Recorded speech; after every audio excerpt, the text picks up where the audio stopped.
One of the most positive and powerful qualities of good online games is the ability to bring people together.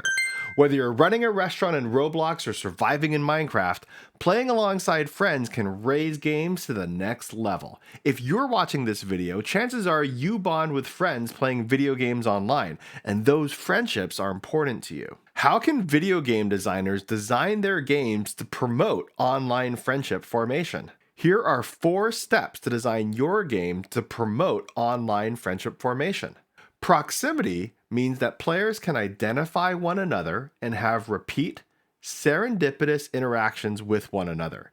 This is a fancy way of saying we keep bumping into the same people over and over. Similarity means players have a quality shared in common. Humans are tribal by nature, and we naturally gravitate towards those who are similar to ourselves. Reciprocity is a fancy way of saying, I help you and you help me. When 2 players can gain a tangible benefit from the relationship, it helps to promote that friendship. Disclosure is when players can start to share aspects of themselves outside of the game that you're playing together. Talking about your family, other games, or what kind of music you like to listen to allows people to get to know one another and deepen the friendship. In everyday life, people make friends through a similar set of steps. Imagine what it's like to make friends in school or college. First, you have proximity. In school or college, you have these repeat serendipitous interactions with other people all the time. In classrooms, the library, the cafeteria, maybe your dorm. You can recognize who people are, learn their names, see them over and over. Next, you have similarity. In a school setting, you already know you attend the same school, so there's a similarity there already. You share classes and teachers, so you have another common point of similarity. In school, you're also usually roughly the same age as those around you. After similarity comes reciprocity. There's so many opportunities in a school setting to benefit one another as well. Lab partners in science class, group projects, study groups, borrowing somebody else's notes because you're out sick. These moments to help one another bring people closer together. And then finally, disclosure. Do you remember passing notes in class, chatting during recess? School settings are filled with opportunities to talk about your favorite video games, your family, maybe complain about a teacher, or talk about your latest crush. This example of how we make friends in school is a good example of these 4 steps of friendship formation, and it applies to other areas of real life as well, whether it's meeting people on a basketball court, joining a local club, a church youth group. Proximity, similarity, reciprocity, and disclosure lead to friendship. So now that we've reviewed the 4 steps, let's translate that over to online video games. Step 1, proximity. To promote friendship formation, players in an online game should be placed in proximity with one another. Remember, we want repeated serendipitous interactions between people. In school, this meant seeing the same students over and over. So what does it mean in an online game? First, we need to make sure that 2 players can recognize one another. In order for 2 players to recognize one another, there needs to be some defining characteristics that players have. The easiest is to let players see each other's name.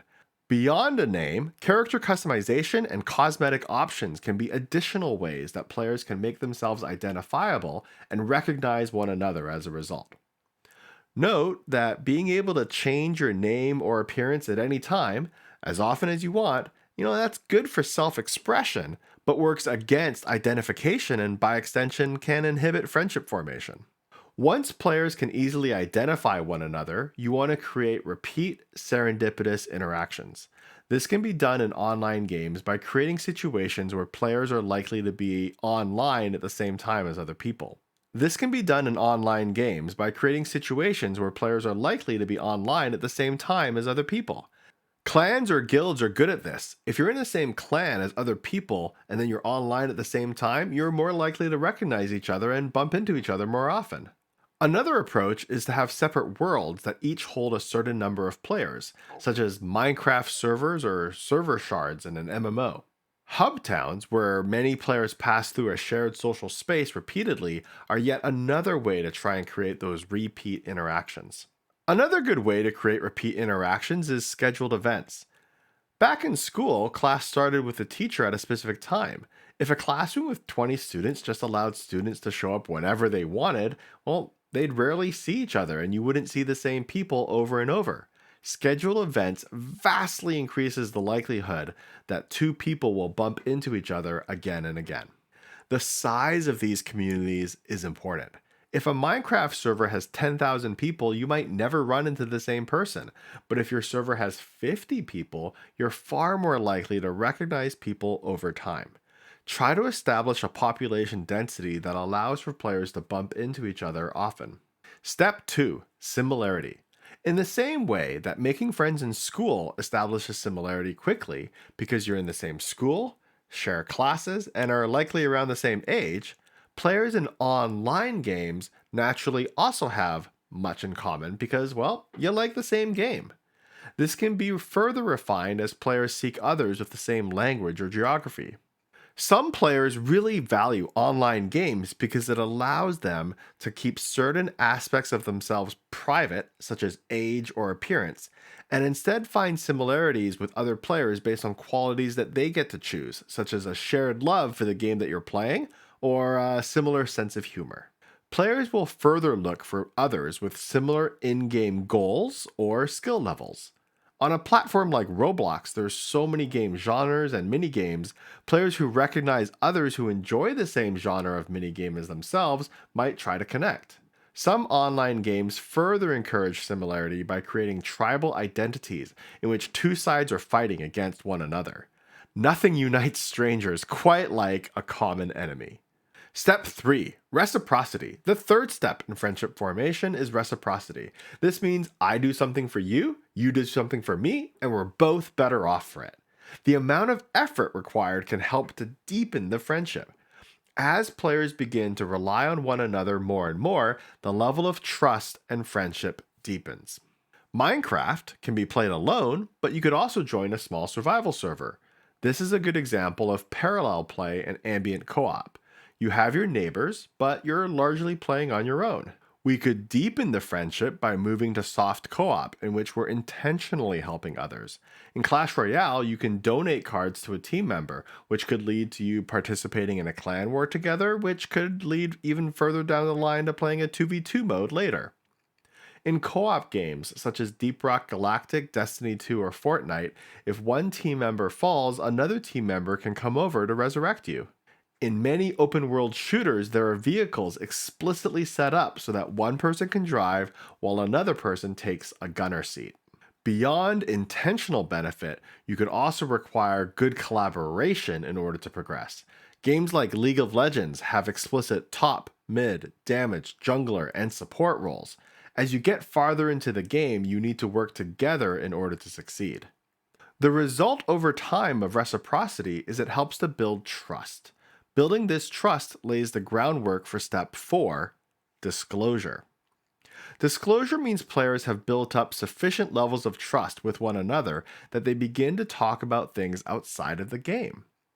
The key to supporting disclosure with game design is giving players control over how much interaction they have with others. In order to build friendship, players have to feel safe. Humans have a fear of rejection, and having control over how much you disclose about oneself is important to allow individuals to disclose more about themselves only when they are comfortable doing so. This stuff is important. Research points to a strong link between social media and harmful mental health outcomes. I truly believe in the power of games to do the opposite, allowing players to create strong, positive social links that yield positive mental health outcomes for everybody. Today's talk is based on both the Project Horseshoe white paper, Game Design Patterns that Facilitate Strangers Becoming Friends, as well as the associated GDC presentation, Game Design Patterns for Building Friendships, presented by Daniel Cook in 2018. I'll have a link to both the white paper and the GDC talk in the description below. Daniel's talk is great because he goes into more detail than I did today, and he has more examples and more tools for you to use. If you're interested in learning more about online friendship formation, I encourage you to check out both of those resources. Happy game making.